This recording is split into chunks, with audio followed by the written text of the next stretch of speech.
Hello students, आज इस video में हम class 9 book NCERT chapter 1 number system exercise 1.4 question 3 से स्टार्ट करेंगे। बच्चों, ये एक्सरसाइज 1.4 की सेकंड वीडियो है। अगर आप पार्ट 1 वीडियो को देखना चाहते हैं तो ऊपर आई बटन में लिंक दिए गए, वहाँ से देख सकते हैं। और बच्चों, डिस्क्रिप्शन में भी इसका लिंक दिया गया है। अब बच्चों, क्वेश्चन 3 है, recall pi is defined as the ratio of the circumference say C of a circle to its diameter, say D, that is pi equal to C upon D. This seem to contradict the fact that pi is irrational. How will you resolve this contradiction? अब वो क्या कह रहे हैं बच्चों, जो पाई है, ठीक है, जब हम सर्कल का सर्कमफ्रेंस निकालते हैं तो वहां पर हम पाई को यूज करते हैं। अब बच्चों, जैसे ये सर्कल है, तो ये क्या है, सर्कमफ्रेंस। यहाँ से जो स्टार्ट होता है, इसको हम अगर मेज़र करेंगे तो ये हमारा सर्कमफ्रेंस हो गया, जिसको हम पेरीमीटर भी बोलते हैं। ठीक है, जब हम सर्कल में यूज़ करते हैं तो इसको हम सर्कमफ्रेंस बोलते हैं। तो ये हमारा क्या हो गया, सी हो गया।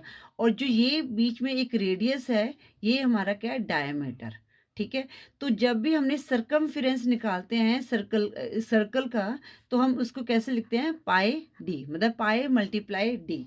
ठीक है, इसी तरह जब हम पाई की वैल्यू निकालते हैं तो हमारे पास कितना आ गया, सी अपॉन डी। तो इस तरह से हम लिखते हैं। तो हमारा क्वेश्चन क्या कह रहा है कि pi is defined as the ratio of circumference of a circle its diameter d, that is pi equal to c upon d। मतलब कि जो पाई है, ये जो p अपॉन क्यू की फॉर्म में है। ठीक है, और वो क्या होता है, हमारा रैशनल होता है। बट हम क्या कहते हैं कि जो पाई है वो इररेशनल है। ठीक है, तो बच्चों, जो पाई की वैल्यू है वो क्या है, अप्रोक्सीमेट होती है 22/7। ठीक है, तो जब भी हम इसको डिवाइड करेंगे तो हमारे पास क्या हमेशा अप्रोक्सीमेट वैल्यू आती है। तो जो 22/7 की जो अप्रोक्सीमेट वैल्यू आती है, वो ऑलमोस्ट आती है 3.142857। अब जो ये वैल्यू आती है, ये क्या आती है, नॉन टर्मिनेटिंग, नॉन रिपीटिंग।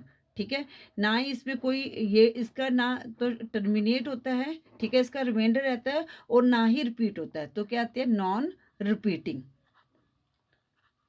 ठीक है, तो जब भी हम सर्कमफ्रेंस को डायमीटर से हम डिवाइड करेंगे तो हमारे पास हमेशा अप्रोक्सीमेट वैल्यू आती है। ठीक है, तो इसलिए जो पाई है ये इररेशनल नंबर ही है, ये रैशनल नंबर ही है। तो हम यहाँ पर लिख सकते हैं आंसर में, there is no contradiction, there is no contradiction. ठीक है, देयर इज नो कंट्राडिक्शन। क्यों कि क्योंकि जो पाई की अप्रोक्सीमेट वैल्यू क्या है, ये नॉन रिपीटिंग, नॉन टर्मिनेटिंग और नॉन रिपीटिंग है। ठीक है, तो जो जिसकी वैल्यू जो नॉन टर्मिनेटिंग, नॉन रिपीटिंग होती है, तो वो क्या होता है, रैशनल होता है। तो हम इसको ऐसे भी लिख सकते हैं, there is no contradiction when we measure, when we measure when we uh, measure a value with the scale,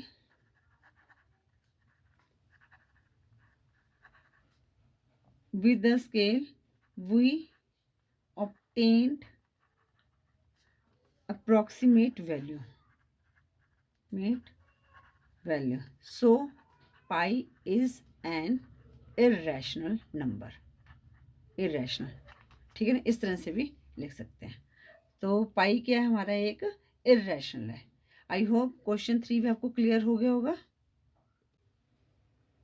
question 4 है, represent root 9.3 on the number line. तो ये हमने रूट 9.3 को नंबर लाइन में रिप्रेजेंट करना है। तो इसको हम कैसे करेंगे, इस वीडियो में सीखेंगे। तो बच्चों, सबसे पहले हमने क्या करना है, एक हमने 9.3 लाइन ड्रॉ कर देनी है। ठीक है, या तो आप ऐसे कर सकते हो, कोई भी एक लाइन ड्रॉ कर दीजिए। ठीक है, ये मैंने यहाँ से एक लाइन ड्रॉ कर दी। तो एक मैंने पॉइंट लिया 9.3 थी, जैसे ये देखो 9 है, 1 2 3। ठीक है, ये मैंने पॉइंट ले लिया 9.3 से। इसके बाद मैं इसको नाम देती हूँ AB। ठीक है, इसके बाद मैं एक 1 यूनिट लेती हूँ, तो इसको भी मैं आगे जो है यूनिट में इसको डिवाइड कर देते हैं। जैसे ये है यहाँ से सेम यूनिट में है ना, तो ये यहाँ पर है, इस तरह से मैंने डिवाइड कर दिया।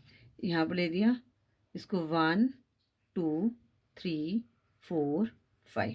ठीक है, सबसे पहले हमने क्या करना है, 9.3 को लाइन ड्रॉ की, कोई भी एक लाइन ड्रॉ कर दीजिए आप। ठीक है ना, तो ए भी आपने 9.3 सेंटीमीटर ले लिया और हमने एक यूनिट आगे ले लिया 1, तो बी से ले लिया, ये 1 यूनिट है तो ये 1 यूनिट ले लिया हमने, इसको नाम दे दिया सी। ठीक है, अब हमने क्या करना है बच्चों, हमने ए सी का मिड पॉइंट लेना है, तो उसके लिए हम क्या करेंगे, इसको बाइसेक्ट करेंगे कंपास की हेल्प से। तो इसको बाइसेक्ट क्या करेंगे हम, जो ए पे पॉइंट रखेंगे और हाफ से ज़्यादा कंपास को ओपन करेंगे। ठीक है, फिर हमने क्या करना है, एक पॉइंट यहाँ से सी से लेना है, यहाँ से, तो यहाँ पर एक आर्क लगाया और एक आर्क नीचे की तरफ लगाना है। ठीक है, थोड़ा सा ऊपर कर लेते हैं, हाँ ठीक है, और फिर हम ए पे रखेंगे और फिर एक आर्क इधर लगाया और एक आर्क हमने नीचे की तरफ लगा दिया। ठीक है, अब हमने क्या करना है, जो ये बाइसेक्ट कर रहे हैं, एक यहाँ पर और एक यहाँ पर, इनको ज्वाइन करना है। ठीक है, और इस पॉइंट को हम नाम देते हैं ओ। राइट, अब हमने सेमी सर्कल ड्रॉ करना है, तो हमारे पास मिड पॉइंट आ गया, तो मिड पॉइंट से हम इस तरह से हमने ए से स्टार्ट करना है।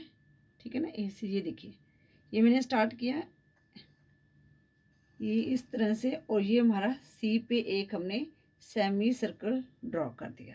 ठीक है, अब हमने क्या करना है, बी पर 90 डिग्री का एंगल बनाना है, तो आप कैसे बना सकते हैं, प्रोटेक्टर की हेल्प से बना सकते हैं और एक कंपास से भी बना सकते हैं। तो ये मैंने बी पॉइंट पे रखा, तो 90 डिग्री एंगल कैसे बनता है, एक हम सेमी सर्कल ड्रॉ करेंगे बी से, सॉरी ये सेमी सर्कल ड्रॉ किया, थोड़ा सा ध्यान से करना। ठीक है, एक आर्क हमने यहाँ से लगानी है, एक आर्क हमने यहाँ से लगाई। ठीक है, और साथ में ये 90 डिग्री का एंगल लगा दिया और एक आर्क हमने यहाँ से लगा दी। अब जो मिड पॉइंट से ये कट हो रहा है ना, यहाँ से देखो, यहाँ से लेके और यहाँ से, तो ये जहाँ पर हमारे पास सेमी सर्कल को ज्वाइन कर रहे हैं वहाँ तक एक लाइन हम ड्रॉ कर देंगे और इसको नाम दे दिया हमने डी। तो जो बी डी है ये हमारा क्या है, रूट 9.3 है, पर हमने लाइन पे ड्रॉ करना है, तो सबसे पहले हम क्या करेंगे, सेम रेडियस लेंगे बी और डी से। ये देखिए ये सेम रेडियस ले लिया। अब हम क्या करेंगे, यहाँ से सेम रेडियस लेके एक यहाँ पर आर्क लगाएंगे ये। ठीक है, तो जहाँ पर ये जो हमारा आर्क लगा है, this one is the root 9.3 और इसको आप नाम दे दो ई।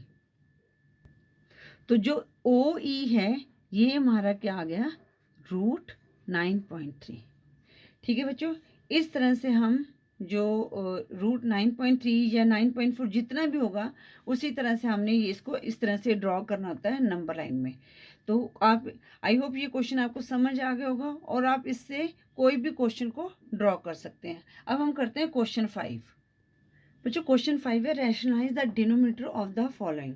तो बच्चों इनको हमने रैशनलाइज करना है, जो डिनोमिनेटर है, तो जो पार्ट 1 है, पार्ट 1 का क्या है, 1/√7। जब बच्चों इस तरह से हमारे पास होते हैं तो हम क्या करते हैं, जो डिनोमिनेटर है उसको हम न्यूमरेटर और डिनोमिनेटर दोनों से मल्टीप्लाई करते हैं। जैसे हमारे पास है 1/√7 मल्टीप्लाई √7/√7। ठीक है, जब हम 1 को √7 से मल्टीप्लाई करेंगे तो हमारे पास क्या आएगा, √7। जब √7 को √7 से मल्टीप्लाई किया तो क्या आ गया, 7। तो ये हमारा आंसर आ गया। ठीक है, इसी तरह पार्ट 2 हमारे पास है 1/√7 माइनस √6। अब जो यहाँ पर तो सर हमारे पास एक सिंगल टर्म थी, अब हमारे पास यहाँ पर 2 टर्म है। तो इस तरह के क्वेश्चंस को हम क्या करते हैं, जैसे हमारे पास है √7 माइनस √6 है, तो हम साइन को चेंज कर देंगे।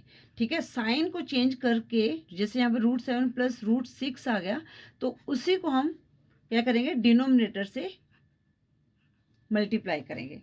और जब 1 को हम मल्टीप्लाई करेंगे तो हमारे पास सेम ही आएगा, ठीक है।